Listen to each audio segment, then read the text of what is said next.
দক্ষিণ এশিয়ার আকাশে উত্তেজনার নতুন এক অধ্যায় শুরু হয়েছে। বাংলাদেশের পক্ষ থেকে পাকিস্তানের সঙ্গে JF-17 ব্লক 3 যুদ্ধ বিমান কেনার সম্ভাব্য চুক্তি নিয়ে ভারত ও পাকিস্তানের মধ্যে তীব্র কূটনৈতিক তৎপরতা চলছে। ভারতের কড়া হুঁশিয়ারি আর পাকিস্তানের পাল্টা বার্তার খবর শিরোনাম হয়ে ঘুরছে আন্তর্জাতিক সংবাদ মাধ্যমে। সম্প্রতি পাকিস্তানের প্রতিরক্ষা বিভাগ সরাসরি দাবি করেছে দিল্লি এই চুক্তি ভেস্তে দিতে সর্বোচ্চ চাপ প্রয়োগ করছে। তারা তাদের সামাজিক যোগাযোগ মাধ্যম এক্স অ্যাকাউন্টে একটি পোস্টে উল্লেখ করে যে এই চুক্তি বাতিল করে দেওয়ার জন্য ভারত হুমকি দিচ্ছে। বিশেষজ্ঞরা বলছেন বিষয়টি কেবল একটি অস্ত্র কেনাবেচার ঘটনা নয়, বরং দক্ষিণ এশিয়ার সামরিক ও রাজনৈতিক ভারসাম্যে পরিবর্তন আনার মতো প্রভাব রাখতে পারে।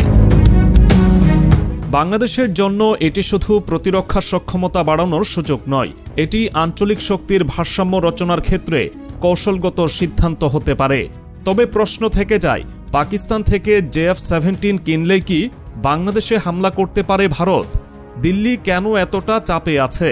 আর এই চুক্তি আসলে বাংলাদেশের জন্য কতটা লাভ বা ক্ষতির বার্তা বহন করছে? JF-17 থান্ডার যুদ্ধ বিমানটি পাকিস্তান ও চীনের যৌথ প্রকল্প। এটি আন্তর্জাতিক বাজারে বেশ জনপ্রিয় হয়ে উঠেছে। নাইজেরিয়া ও মিয়ানমারের মতো দেশ এই বিমান ক্রয় করেছে। এর বৈশিষ্ট্যগুলোর মধ্যে বিশেষভাবে উল্লেখযোগ্য হল উন্নত রাডার ব্যবস্থা, অত্যাধুনিক ইলেকট্রনিক যুদ্ধ ক্ষমতা এবং PL-15 ও PL-10 মিসাইল বহনের সক্ষমতা। বাংলাদেশের বিমান বাহিনী যদি এই যুদ্ধ বিমান কেনে, তাহলে এটি দেশের সামরিক সক্ষমতায় এক যুগান্তকারী উন্নতি আনবে। এই যুদ্ধ বিমানটির রাশিয়ান ক্লিমভ RD-93M টার্বোফ্যান ইঞ্জিন রয়েছে, যা 1 ঘন্টায় প্রায় 1910 কিলোমিটার গতিতে উড়তে সক্ষম। অভ্যন্তরীণ জ্বালানিতে 900 কিলোমিটার দূরত্বে অভিযান পরিচালনা করতে পারে। এর অত্যাধুনিক KLJ-7A অ্যাক্টিভ ইলেকট্রনিক্যালি স্ক্যান্ড এরে AESA রাডার এবং উন্নত ইলেকট্রনিক যুদ্ধ ব্যবস্থা এটিকে দক্ষিণ এশিয়ার অন্যতম আধুনিক যুদ্ধ বিমানে পরিণত করেছে।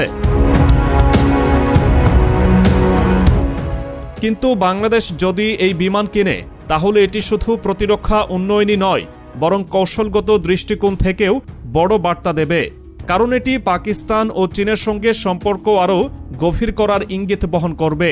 আর এখানেই ভারতের উদ্বেগের মূল কারণ। দিল্লি দীর্ঘদিন ধরে প্রতিবেশী দেশগুলোর সঙ্গে পাকিস্তানের প্রতিরক্ষা সহযোগিতা কঠোরভাবে বিরোধিতা করে আসছে।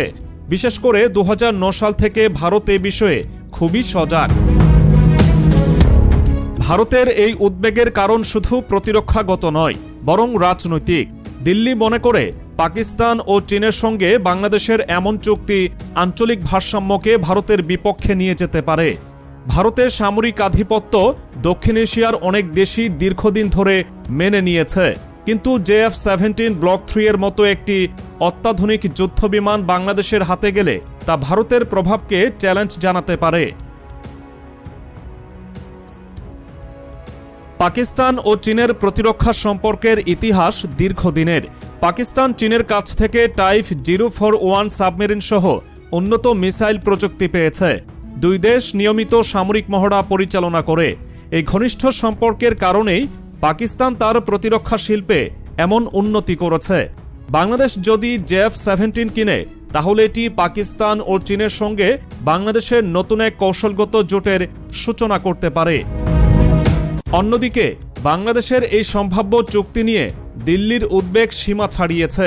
বিশেষজ্ঞরা মনে করছেন ভারত সরাসরি হুমকি দিয়ে চেষ্টা করছে যেন এই চুক্তি ভেস্তে যায়। ভারতের এই প্রতিক্রিয়া শুধুই সামরিক কারণে নয়, বরং আঞ্চলিক রাজনীতির প্রভাব ধরে রাখার জন্য। বাংলাদেশের প্রেক্ষাপট থেকে বললে JF-17 কেনার মাধ্যমে কেবলমাত্র সামরিক সক্ষমতা নয়, কৌশলগত অবস্থানকেও সুদৃঢ় করা সম্ভব। এই যুদ্ধ বিমানটি আকাশ যুদ্ধে যেমন কার্যকর, তেমনি এটি দেশের সার্বভৌমত্ব রক্ষার ক্ষেত্রে একটি শক্তিশালী হাতিয়ার। তবে ভারতের মতো একটি শক্তিশালী প্রতিবেশী যদি এ নিয়ে সরাসরি হস্তক্ষেপ করতে থাকে, তাহলে বিষয়টি বাংলাদেশের জন্য আরও জটিল হয়ে উঠতে পারে। ভারত দীর্ঘদিন ধরে দক্ষিণ এশিয়ায় তার সামরিক আধিপত্য ধরে রেখেছে, কিন্তু বাংলাদেশের এই সম্ভাব্য চুক্তি ভারতের সেই আধিপত্যকে কৌশলগতভাবে প্রশ্নবিদ্ধ করতে পারে।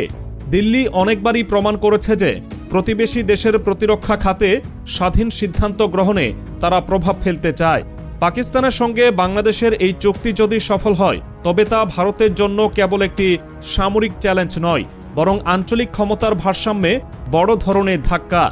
আরেকটি বিষয় হলো, চুক্তিটি বাস্তবায়িত হলে চীন, পাকিস্তান এবং বাংলাদেশের মধ্যে এক ধরনের কৌশলগত বোঝাপড়া তৈরি হবে। চীন এরই মধ্যে দক্ষিণ এশিয়ায় তার প্রভাব বাড়াতে বিভিন্ন প্রকল্প এবং প্রতিরক্ষা চুক্তির মাধ্যমে কাজ করছে। পাকিস্তানের সঙ্গে চীনের প্রতিরক্ষা সম্পর্ক খুবই শক্তিশালী। বাংলাদেশ যদি এই চুক্তি করে তবে ভারতের জন্য এটি বড় কূটনৈতিক পরাজয় হিসেবে দেখা দেবে। তবে এই চুক্তি নিয়ে কেবল ভারতই নয়, আন্তর্জাতিক মহলও নজর রাখছে। কারণ দক্ষিণ এশিয়ার সামরিক ভারসাম্যে এমন একটি পরিবর্তন শুধু এই অঞ্চলের দেশগুলোর মধ্যেই নয়, বরং আন্তর্জাতিক শক্তিগুলোর মধ্যেও একটি প্রতিযোগিতা সৃষ্টি করতে পারে।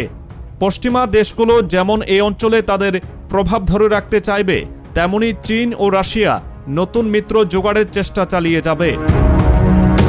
এদিকে দিল্লির পক্ষ থেকে ইতোমধ্যেই কূটনৈতিক চাপ শুরু হয়েছে। ভারত এমনকি বাংলাদেশের উপর অর্থনৈতিক চাপ প্রয়োগের কথাও বিবেচনা করছে বলে গুঞ্জন রয়েছে। কিন্তু বাংলাদেশ এই পরিস্থিতি কিভাবে সামাল দেবে সেটি এখন বড় প্রশ্ন।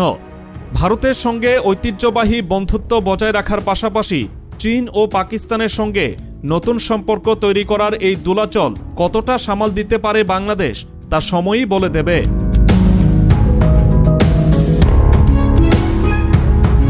সর্বশেষ JF-17 চুক্তি বাংলাদেশের জন্য একটি সাহসী পদক্ষেপ হতে পারে। তবে এটি শুধু প্রতিরক্ষা নয়, বরং আঞ্চলিক রাজনীতি এবং কৌশলগত পরিকল্পনার ক্ষেত্রেও গভীর প্রভাব ফেলবে। দক্ষিণ এশিয়ার শক্তির ভারসাম্যে এই সিদ্ধান্ত নতুন মাত্রা যোগ করবে, যা পুরো অঞ্চলের ভবিষ্যৎকেই বদলে দিতে পারে।